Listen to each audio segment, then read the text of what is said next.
Hey guys, it's Kyle again. Hope you've been enjoying my theories. Today I wanted to talk about some films that are very near and dear to my heart. I'm talking, of course, about Pixar movies. From Nemo to Toy Story to Inside Out, I love these films. And I've recently become more and more aware of something that I like to call the Pixar universe theory, which is the idea that all of these stories actually take place in the same universe, and that this universe is also home to the Die Hard series. I know, you've heard it before, but let me lay it out in detail for you. There are so many recurring Easter eggs that pop up in these movies, the most obvious of which is probably the Pizza Planet truck, which first appeared in Toy Story and has been featured in every single Pixar film since, and is presumably obstructed by other cars on the road in these action sequences from the Die Hard films. Also, just look at this scene from the very first Die Hard movie. No fucking shit, lady! Do I sound like I'm ordering a pizza? These films are all intricately interconnected. Another Easter egg that a lot of people miss is in the opening scene of Toy Story 3. You can see here that the runaway train has the number 95 on it, which of course is a reference to the year 1995, which is when Die Hard with a Vengeance was released.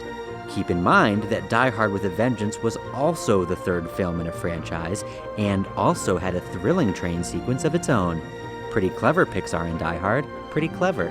Now, let's take a look at the full timeline of the Pixar universe. Let's start with Brave, which takes place sometime in the 14th century, and introduces the idea of magic that allows animals and inanimate objects to act like humans.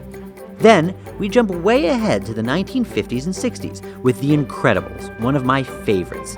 Keep in mind that somewhere during the timeline of this film, John McClane is born.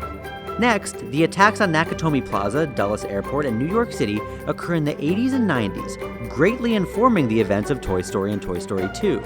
In 2003's Finding Nemo, we meet a fish. In 2007, with Ratatouille, a rat named Remy learns to control a human, and meanwhile, John McClane tries to stop a terrorist attack in Washington, D.C., plotted by the mastermind Thomas Gabriel.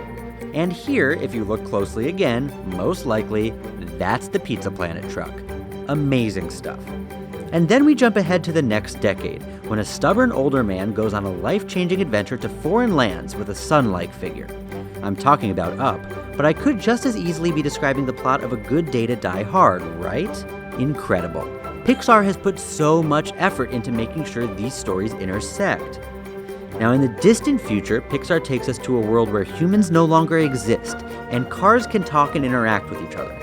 I believe that this is a direct result of all the racing and chasing from the Die Hard stories that took place centuries earlier. Anyways, I could go on and on about this theory, and I do in my blog To Infinity and McClane, an exhaustive guide to the beautiful Pixar universe. See you later, subscribers!